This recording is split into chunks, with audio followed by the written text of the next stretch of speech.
Welcome all of you. Let's start Maharashtra State Board Class 10 Maths Part 1 Chapter 4 Financial Planning Practice Set 4.3 Introduction।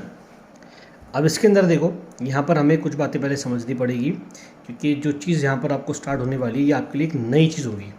आपने शायद ही सुना होगा आपके घर वालों से या आपके पेरेंट्स से, किसी से, जो शेयर मार्केट में इन्वेस्ट करे। तो हमें यहाँ पर शेयर के बारे में बहुत कुछ जानना है। शेयर मार्केट क्या होता है, शेयर होल्डर क्या होते हैं, और इसमें फेस वैल्यू, मार्केट वैल्यू, सारी चीज़ें हम देखेंगे।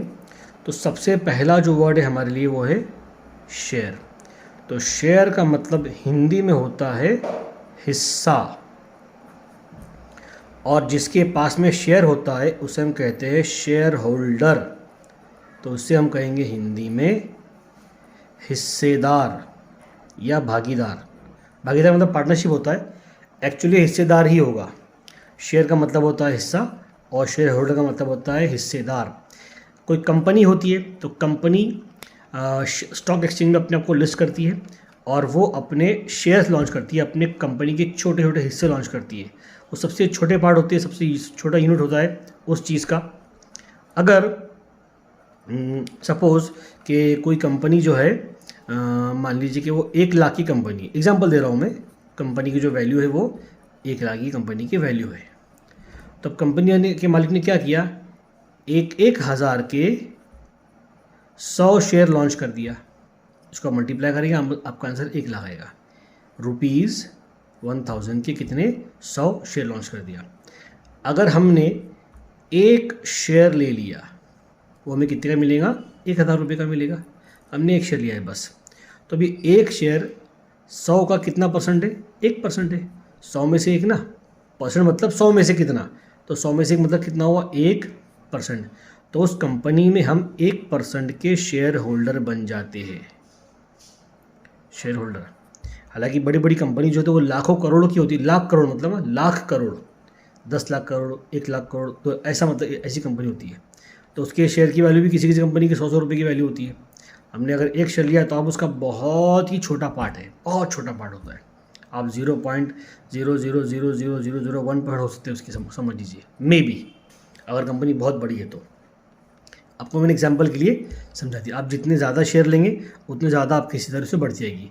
और जब कंपनी अच्छा काम करती है, अच्छा मुनाफा कमाती है, प्रॉफिट कमाती है, तो वो आपको भी उसके अंदर से हिस्सा देती है।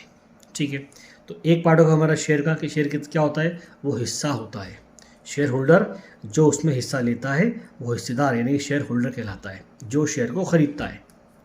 अब अगली चीज़ हमारे पास में वो है स्टॉक एक्सचेंज। तो स्टॉक एक्सचेंज वो जगह है जहाँ पर इन शेयर्स की सेलिंग और बाइंग होती है, यानी खरीदी बिक्री। आप जहाँ शेयर खरीदते और बेचते हैं वो चीज़ें वहाँ पर स्टॉक एक्सचेंज में होती है। पहले यही होता था, लेकिन अब इसका मामला थोड़ा चेंज हो गया है।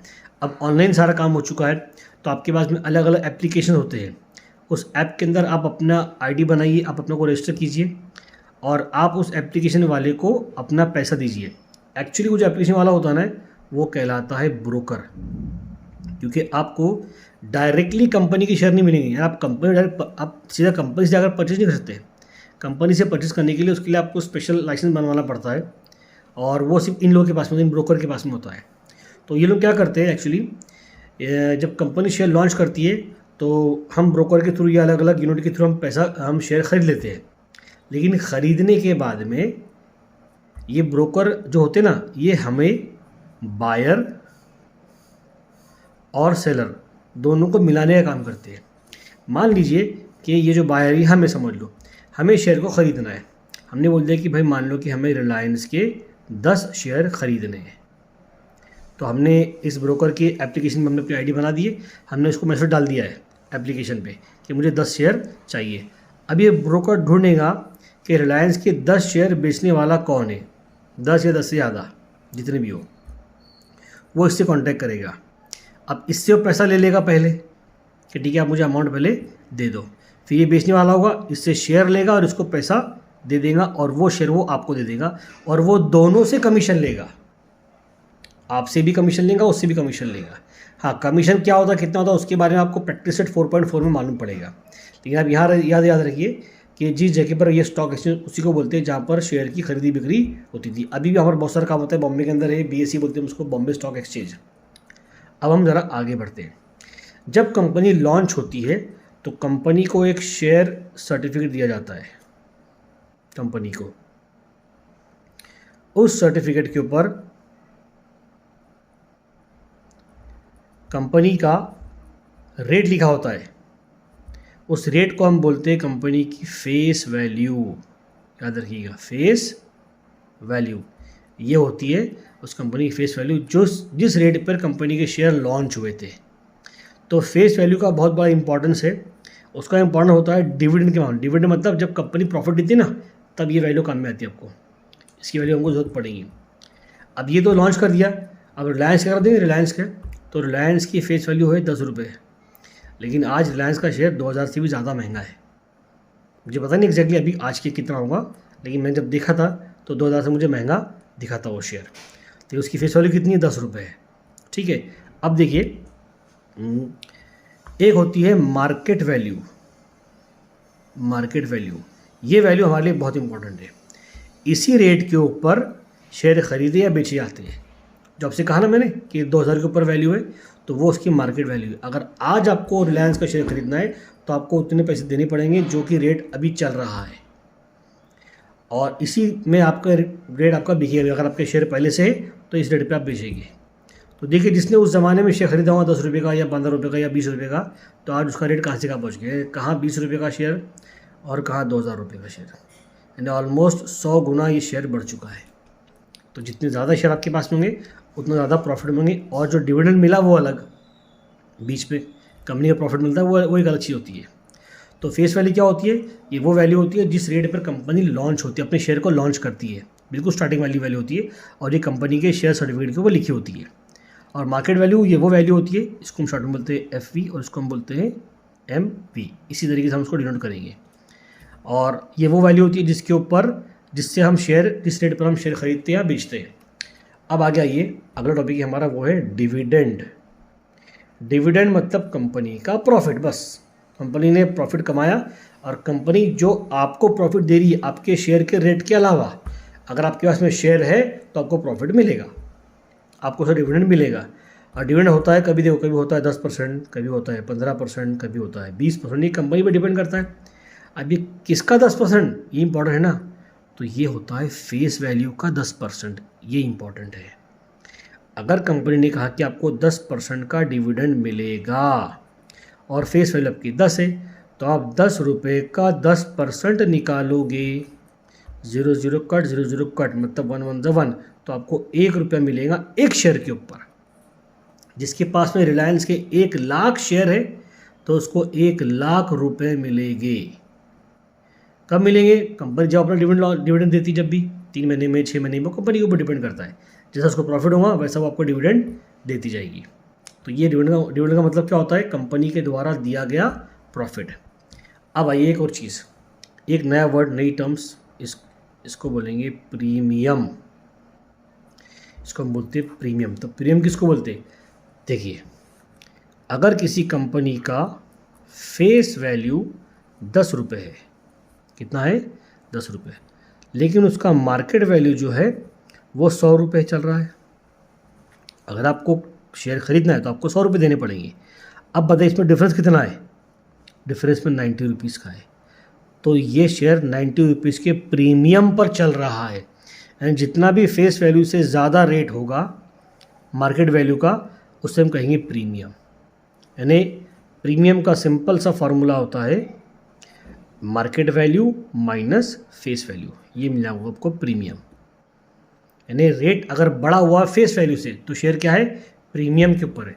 और रेट अगर कम हुआ है, भाई फेस वैल्यू 10 रुपये मगर शेयर चल रहा है 9 रुपये का या 8 रुपये का, तो उससे कहते हैं कि शेयर इस वक्त डिस्काउंट के ऊपर है, share is at a discount. इसका फॉर्मूला होता है FV माइनस MV, तो आपको मिल जाएगा डिस्काउंट, FV माइनस MV। लेकिन कभी ऐसा वक्त है ना कि फेस वैल्यू और मार्केट वैल्यू दोनों बराबर है, दोनों इक्वल चल रही है, तो उसे कहेंगे share is at a par, PAR, par, पर नहीं है, par. Share is at a par, share इस वक्त पार के, जब दोनों वैल्यू हमारी बराबर होगी। ठीक है, ये हो जाएगा आपका कंपैरिजन। अब आते हैं हमारी चीज़ कि हमने कितना पैसा लगाया, ये भी आता है ना, तो उसको लिखा जाता है सम इन्वेस्टेड, आपने कितना पैसा लगाया। तो उसका फॉर्मूला बनता है कि पहले देख लो कि मार्केट वैल्यू कितनी है, वो देखना पड़ेगा किसी भी कंपनी के शेयर की मार्केट वैल्यू देख लो, और उसको मल्टीप्लाई करो, आप कितने शेयर खरीदे तो उसको बोलेंगे नंबर ऑफ शेयर्स। ये बनेगा आपका फॉर्मूला, नंबर ऑफ शेयर्स, इसको बोलेंगे market value multiply number of share. ये होगा आपका सम इन्वेस्टेड का फॉर्मूला। इसी को आप यहाँ वहाँ कर करके आप दोनों के फॉर्मूला निकाल लेंगे। अगर आपको एम निकालना हो और आपको ये दोनों दिया गया है तो आप निकाल लेंगे।